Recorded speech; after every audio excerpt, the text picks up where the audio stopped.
The lobby of the Everett Grand smelled of cold marble, cut lilies, and money that had learned long ago it would never be asked to explain itself. A brass clock ticked above a row of white orchids that were replaced every third day, whether they wilted or not. Somewhere near the bar, a piano recording turned slowly through an old jazz standard, the kind meant to make people feel they had arrived somewhere that mattered. It was 11 minutes before midnight when a man in a gray hoodie carried his sleeping daughter through the revolving doors and asked quietly for a room.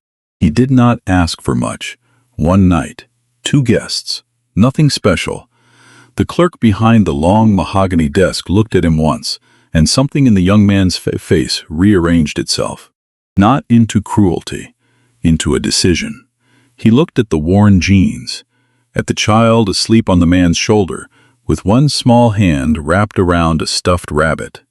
And then he leaned forward, just far enough for the people in the nearby chairs to hear. "Sir, this isn't the kind of place you can just walk into." 3 minutes later, the same clerk handed 2 key cards to a couple who had strolled in without a reservation, a man in a pressed blazer and a woman in a coat that cost more than a month of most people's wages. He smiled at them the way a door opens. When the man in the hoodie asked to speak with the manager, he was told there was no availability, no room, nothing at all. And then he was walked toward the exit in front of a lobby full of witnesses. Not one of them knew that the man being escorted out owned every inch of the floor beneath their feet. Before the night was over, someone would lose their job on that marble. If you have ever stood somewhere and been made to feel you did not belong, stay with this one. It was built for you. Desmond Hale had not planned to stop in Seattle at all that night. 3 months overseas did something to a person. It stripped a man down to the plainest hungers, a hot shower, a clean bed, and the sound of his daughter breathing steadily in the dark beside him. His flight from Lisbon had landed 2 hours late, and by the time they cleared the baggage carousel, it was crawling toward midnight. The drive north to the house would have taken another 40 minutes, and doing it on no sleep, with Amara limp against his chest, felt like the kind of risk he did not take anymore. So he made the decision the way he made most of them, without ceremony, without telling anyone. He knew exactly where to go. The Everett Grand on Marion Street, the flagship of Halcyon Hospitality Group, the hotel that had taken him 12 years to build, starting from a single failing motor lodge outside Tacoma that everyone told him to walk away from. He had opened this building himself. He had stood on this marble the morning of the ribbon cutting and told a room full of new employees that this place would stand for one simple thing, that a person's welcome would never depend on what they were wearing when they walked in. He had not set foot inside in 4 months, and he had not called ahead. That part was on purpose. Desmond had a habit of visiting his own properties unannounced, dressed exactly the way he was dressed now. Gray hoodie, dark jeans, plain sneakers scuffed at the toe, no watch, no cufflinks, no leather bag that whispered about his bank account. It was the only honest way he knew to see what actually happened inside his buildings when nobody was performing for the boss. His father had taught him that, though not in words meant as a lesson. Franklin Hale had worked the overnight shift for 26 years, hauling luggage and mopping loading docks at a hotel not so different from this one. Desmond could still see him at the kitchen table before dawn, still in his uniform, the elbows worn thin, sitting in silence for a while before he could put the day away and become a father again. Franklin had said something once that never left his son. The way a place treats the people it thinks do not matter tells you everything. Not the guests it wants to impress, the ones it believes it can afford to ignore. Amara had fallen asleep somewhere over the Atlantic, and had not truly surfaced since. She was 8 and weighed almost nothing. But after 3 months apart, Desmond would have carried her from one coast to the other without setting her down. She had her mother's long eyelashes and her father's stubborn jaw, and at the moment she was using his left shoulder as a pillow, her arms loose around his neck, a worn, stuffed rabbit named Clover tucked beneath her chin. Her mother had bought that rabbit at an airport gift shop the year before she died, and it had not left Amara's side since. He held her with one arm and pushed through the revolving door with the other. The lobby was exactly as he remembered it. Warm light spilling across imported stone, the soft breath of the climate system, that same jazz recording, drifting from the direction of the bar. A single clerk worked the long front desk at this hour. The room had been designed, down to the placement of every lamp, to make a tired traveler feel instantly at ease. Desmond had approved each of those details himself. He crossed the floor slowly, careful of the sleeping weight against him, and stopped at the counter. The clerk was young, late 20s, groomed with the kind of precision that suggested he took his own appearance very seriously. His name tag read Colin. He glanced up from the monitor, and Desmond watched something move behind the young man's eyes, a quiet recalculation, the look a face makes when it has already reached a verdict. The mouth has not yet spoken. Colin looked at the hoodie. He looked at the sleeping child. He looked back at his screen. "Good evening," Desmond said. "We need a room for the night. One night, 2 guests. It does not need to be anything special." Colin's eyes stayed on the monitor a beat longer than they needed to. Then he leaned forward, just slightly, and pitched his voice for the room rather than for the man in front of him. "Sir, this isn't the kind of place you can just walk into." The sentence landed with a particular weight. It was not shouted. It was not openly rude. It was quiet and certain, the tone people reach for when they want a humiliation to feel like a natural law rather than a personal choice. A woman 2 tables away at the lounge bar glanced over. Desmond did not look at her. He kept his eyes on Colin and answered evenly. "I am asking for a room. That is all." Colin straightened. "I'm sorry, sir. We're fully booked tonight. No availability." Desmond did not react. He simply asked, in the same level tone, whether there was truly nothing, that he was not looking for a suite, that a standard room would be more than enough, that they only needed somewhere to sleep. Colin repeated himself with the smooth, practiced patience of a man who had delivered this exact speech many times before. Fully booked. His apologies for the inconvenience. There were several other hotels in the area that might be able to accommodate them. Desmond stood at that counter and said nothing for a moment. He was not gathering anger. He was gathering information, studying the clerk's face with the careful attention of a man cataloging exactly what he was being shown. Then, not 3 minutes later, the front doors turned again. A couple came in out of the cold. The man wore a blazer with no tie. The woman wore a long camel coat and the unhurried expression of someone who had never in her life been told a room was unavailable. They moved like people who expected the world to have space for them, because in their experience, it always had. Colin's entire body changed, his shoulders lifted, his smile arrived fast, and it was real. "Welcome to the Everett Grand. Do you have a reservation with us this evening?" They did not. They were walk-ins, exactly as Desmond was. But within 4 minutes, Colin had found a room, run a card, and slid 2 key cards across the mahogany with a warmth that filled the whole counter. Desmond watched every second of it. He did not say a word. He did not need to. The message had already been delivered in full, and both men understood it perfectly, even if only one of them would ever admit it out loud. Amara stirred against his shoulder. Her voice came muffled and half awake into the fabric of his hoodie. "Daddy, are we at the hotel yet?" He tightened his arm around her. "We're here, baby. Give me 1 minute." He turned back to the desk. His voice, when it came, was calm, the way deep water is calm. Not because nothing is moving underneath, but because whatever is moving has not yet decided to rise. "I would like to speak with your manager on duty, please." Something flickered across Colin's face, less smooth this time, and he covered it quickly. He picked up the desk phone and made a short, low call. Desmond waited.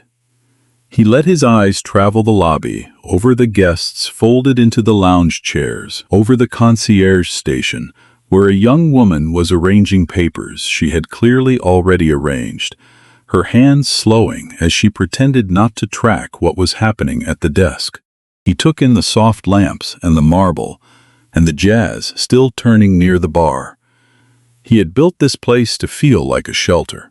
He found himself wondering, not for the first time, what happens to the things you build once you hand them to other people to run? The manager arrived within 2 minutes. His name tag read Preston.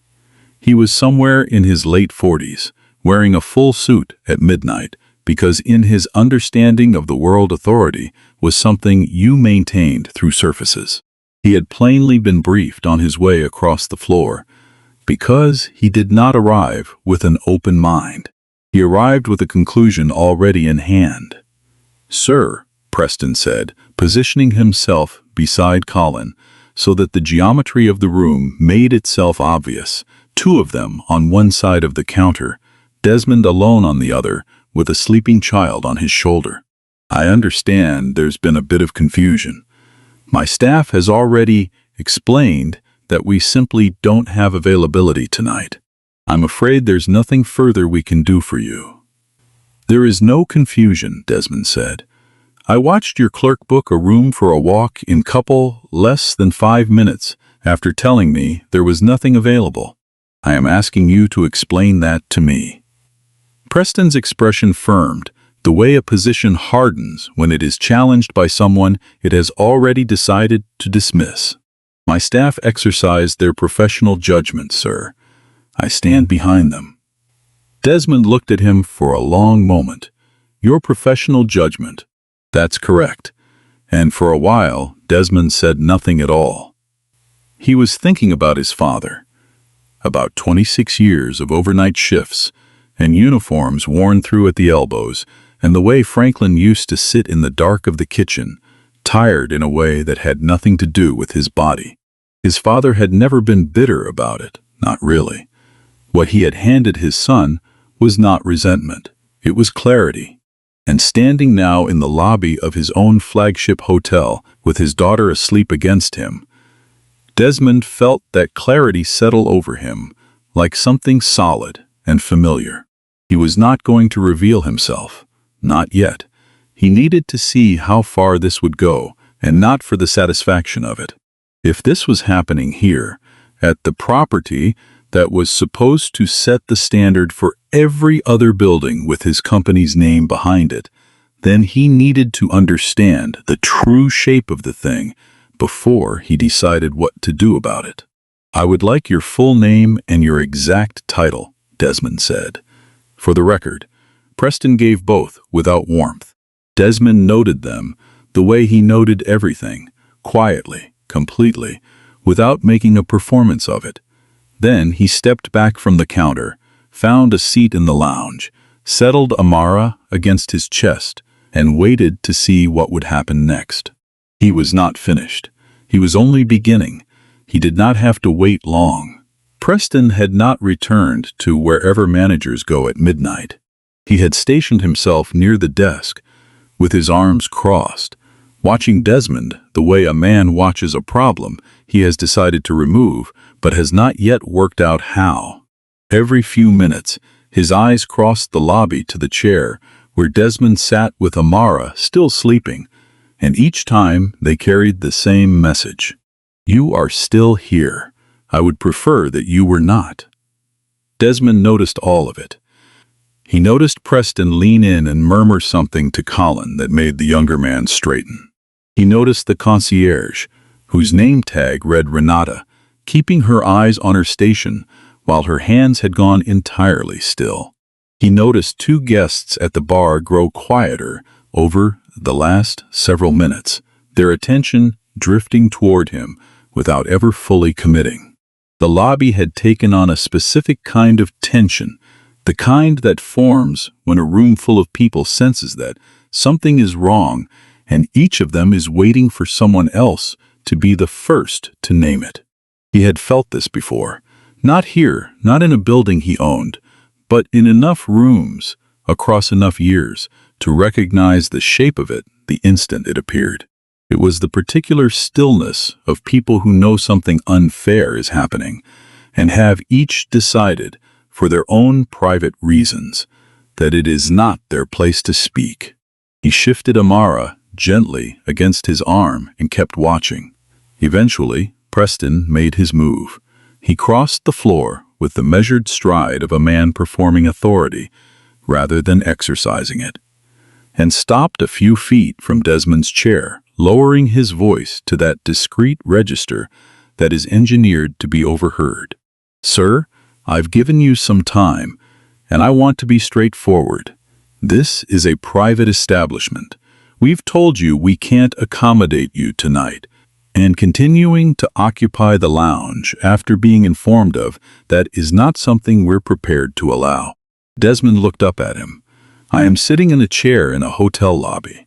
I have not raised my voice. I have not disturbed a single guest. I have not done one thing that would give you grounds to remove me." "I'm not asking," Preston said. Something in the room shifted. One of the guests at the bar set down a glass. Renata's head lifted an inch at the concierge desk and then lowered again. Desmond studied the manager's face, the untroubled confidence of a man who had never once entertained the possibility that he might be wrong. And he felt something settle in his own chest that was older and more deliberate than anger. "Then I would like you to call security," Desmond said. "I want this to be official." Preston's jaw tightened. He turned and gave a short nod toward the far side of the lobby, where two security officers had apparently been waiting for exactly this cue. They were both large men who moved with the unhurried heaviness of people who did this often. And they took up positions on either side of Desmond's chair with the easy precision of a maneuver they had run many times. It was at that exact moment that Amara woke up. She surfaced the way children do, not by degrees but all at once, blinking into the light with sudden and complete alertness. She took in the lounge, the two large men, the tension in her father's arms, and the expression on Preston's face in a single sweep.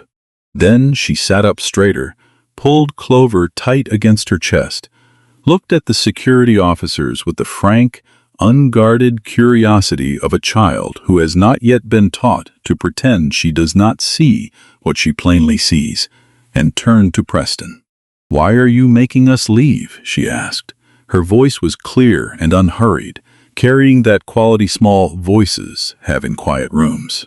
It reached farther than she meant it to, out to the couple by the elevators, to the guests at the bar, to Renata at her station. Preston did not answer her. He looked at Desmond instead, which was its own kind of answer. Amara looked at her father, then back at Preston, working the thing through with the patient seriousness of an 8-year-old who takes questions honestly. "They don't want us here," she said. "Why do they work here? Isn't their job to help people?" There was no accusation in it. It was entirely sincere, the question a child asks when the behavior of adults simply refuses to add up. And sincere questions, asked plainly in quiet rooms, have a way of landing harder than anything rehearsed. The couple by the elevators had both turned now. The guests at the bar had given up pretending to look elsewhere. Even one of the security officers, the one on Desmond's left, shifted his weight in a way that suggested some part of him was no longer comfortable with where he was standing. Renata had gone completely still, her eyes fixed on a point on the counter, her hands flat against the wood. Desmond looked down at his daughter and kept his voice warm and level, the way he always did when he needed her to understand that the disorder of the world was not her doing. "You didn't do anything wrong, Amara. Not one thing." He held her gaze until she nodded. Then he straightened and looked back at Preston, whose face had changed. The certainty was still there, but something beneath it had cracked. Not from doubt, but from irritation. The child's question had drawn attention he had not wanted and tilted the room in a direction he could not immediately correct. And his instinct in that moment was the instinct of a certain kind of man. When he felt control slipping, he tightened his grip. "This has gone on long enough," Preston said, and the last of the hospitality drained out of his voice. He looked at the officers. "Please escort them out." The officer on the left stepped forward. The one on the right followed. Desmond stood slowly, careful with Amara, keeping her tucked against his side. He did not resist. He did not raise his voice. He did not move toward the door, either. He stood in the center of the lobby, with his daughter beside him, and looked at Preston, with the expression of a man who has now seen everything he came to see and is deciding what to do with it. Several phones had appeared around the room. Not raised, not brandished, just angled quietly in his direction, recording the precise arrangement of the moment. A black man in a gray hoodie, his 8-year-old daughter holding a stuffed rabbit, 2 security officers, a manager whose face had already decided how the night would end. Desmond reached into the pocket of his hoodie and took out his phone. He found the name he was looking for, pressed the call, and lifted it to his ear. The call lasted under a minute. He said 4 short sentences, listened for the length of a held breath, and hung up. Then he put the phone away and stood quietly, his hand resting on Amara's shoulder. "Daddy," she said, "only for him do we have to go." He looked down at her. "Not tonight," he said. "You're not going anywhere tonight." Preston heard it and took a step forward, his patience finally spent. "Sir, I am telling you for the last time," the elevator chimed. It was a small sound, one the lobby produced dozens of times a night without anyone noticing. Every person in the room noticed this one. The doors slid open, and a man stepped out, silver-haired, in a dark suit he had clearly not had the time to straighten before coming down. This was Howard Blake, the chief operating officer of Halcyon Hospitality Group, and behind him came 2 more people from the executive floor, all 3 moving, with the contained urgency of people who understand exactly how much weight is waiting for them at the bottom of the stairs. Howard crossed the marble directly to Desmond. He did not look at Preston. He did not look at Colin. He looked at Desmond the way a man looks at someone he has just realized he has failed. And he stopped in front of him and spoke with a formality that carried real weight.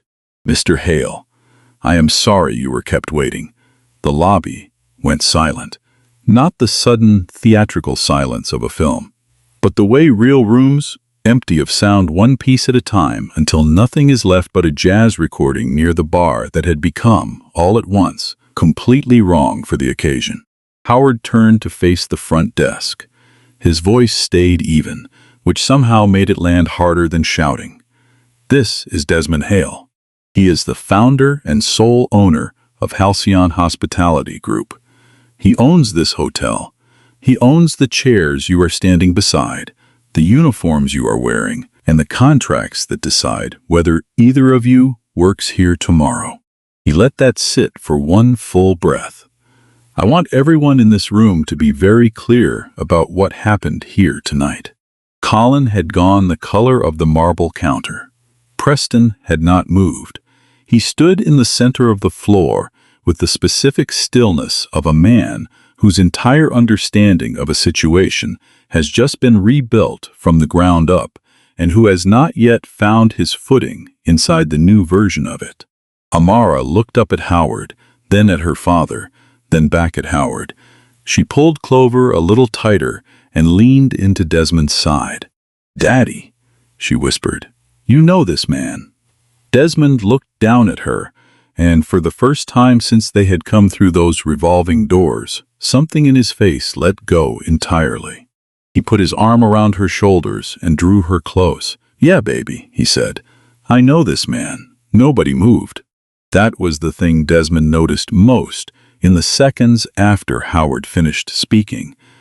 The total absence of motion in a room that only minutes before had been building towards something loud and certain. Preston was still rooted to the floor. Colin had both hands flat on the mahogany, as though he needed it to keep him standing.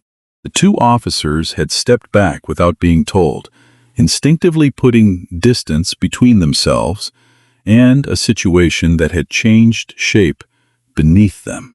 Even the guests who had been recording had lowered their phones, caught between the urge to document and the sense that what was happening now asked for something more than a screen. Desmond looked at the room. He looked at each face in turn, not with triumph and not with the satisfaction of a man who has won something, but with the quiet attention of someone taking an honest inventory. He was not thinking about what he wanted to say. He was thinking about what the moment actually was and what it asked of him. Preston found his voice first, which was either brave or foolish, and in his case was probably both. "Mr. Hale, I want to explain." He had no way of knowing the circumstances. Every sentence began with confidence and ran out of it before it reached the end. He was not exactly lying. He genuinely had not known who Desmond was. But Desmond had spent enough hours in enough rooms to understand that not knowing is not the same thing as not being responsible. And somewhere underneath his scrambling, Preston understood it too, which was why none of his sentences could find their close. Desmond let him finish. He did not interrupt, did not change his expression, did not give the man anything to push against. He simply waited until the words ran out, and then he spoke. "You're right," Desmond said. "You didn't know who I was." That is the entire point. His voice carried across the lobby without effort, not because he lifted it, but because everything else had gone so still. "Everything you did tonight, you did, because you looked at me and decided I wasn't worth the standard, not because of anything I said, not because of anything I did, because of what I looked like when I walked through that door with my daughter asleep on my shoulder." Preston opened his mouth. Desmond continued, unhurried. "My father worked the overnight shift in a hotel like this one for 26 years. He came home every morning carrying something that never fully wore off, the weight of being decided about by people who had made up their minds before he ever opened his mouth. I built this company because I did not accept that this was how it had to work, that the person standing in front of your desk deserves dignity before they have proven a single thing to you, not after you have checked their clothes, not after you have decided they look like they belong." He looked at Howard, who gave a short nod, and then back at Preston. "You didn't just turn away a guest tonight. You turned away every person who has ever walked through a door like this one and been made to feel they didn't belong on the other side of it. And you did it in front of my daughter." Preston tried one more sentence. It did not travel far. "Preston," Desmond said quietly, "you're terminated, effective immediately." He looked at Howard, who stepped aside to make the call that would make it real. Preston's face settled into something gray and inward. Whatever argument he had left, he chose not to spend it. He tugged his jacket straight once, the small automatic gesture of a man trying to preserve the last unbroken piece of his dignity. And he walked toward the back office without another word. Colin was next. Desmond crossed to the front desk slowly, giving the young man time to understand what was coming. Colin looked as though he had not drawn a full breath in several minutes, his jaw tight, his eyes carrying the particular shine of someone working hard to hold himself together. Desmond stopped at the counter and looked at him directly. "You made a choice tonight based on how someone looked," he said. "I want you to sit with that. Not with what it cost you tonight, but with what it means. With what it actually feels like to stand on the other side of it." He kept his voice even, not unkind. "I'm not ending your career here, but you're going into a full retraining program, and it is not going to be about scripts or procedures. It is going to be about values. You are going to spend real time understanding what this work is and who it is for. If you come out the other side of that and you still want to stand behind this desk, the door is open. But tonight cannot happen again, not to anyone." Colin nodded. It was a small movement, but it was real. Desmond turned and walked to the concierge station, where Renata had stood motionless through all of it, her hands flat on the counter, her expression carrying the tension of a person waiting to learn whether she was about to be punished for something she had not done. He stopped in front of her and lowered his voice until it was only for her.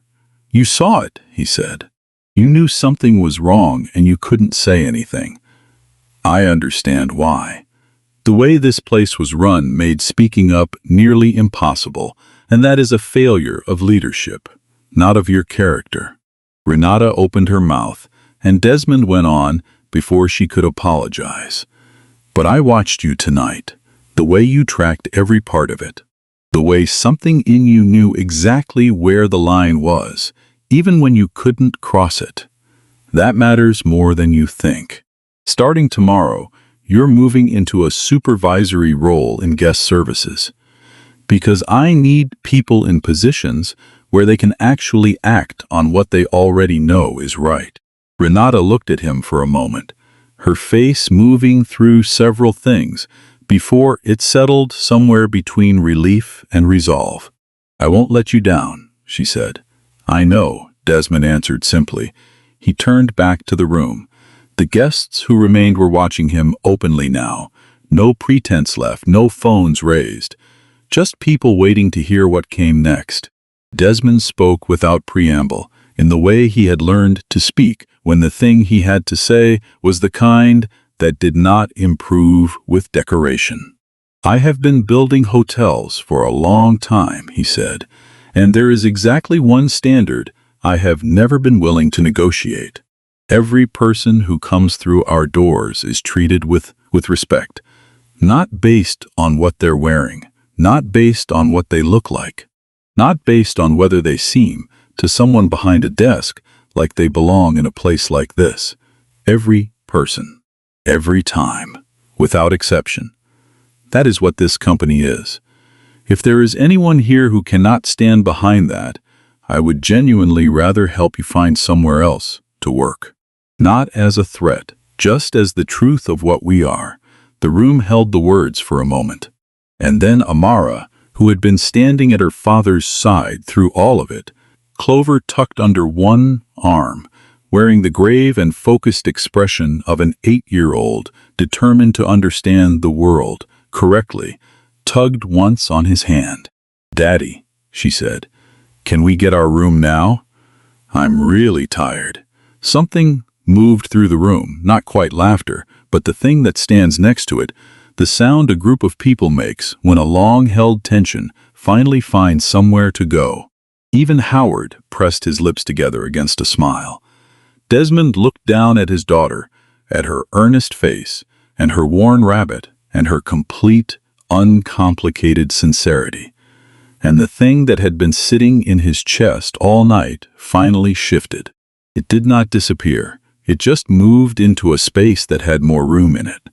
"Yeah, baby," he said. "We're getting our room." 3 months later, on a slow Tuesday afternoon, a family came through the revolving doors of the Everett Grand. 2 parents, worn from travel, dressed for comfort rather than for impression.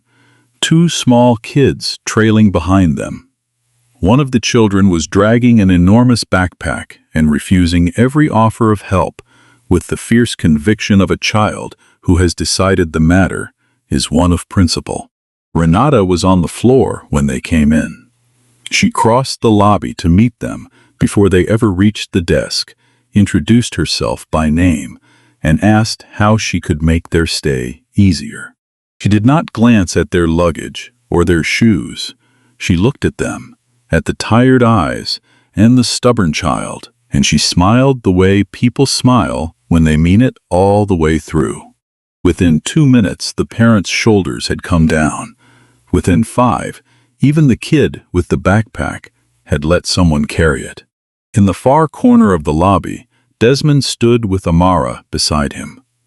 He had come for a scheduled visit this time, wearing a jacket instead of a hoodie, though Amara had still insisted on bringing Clover.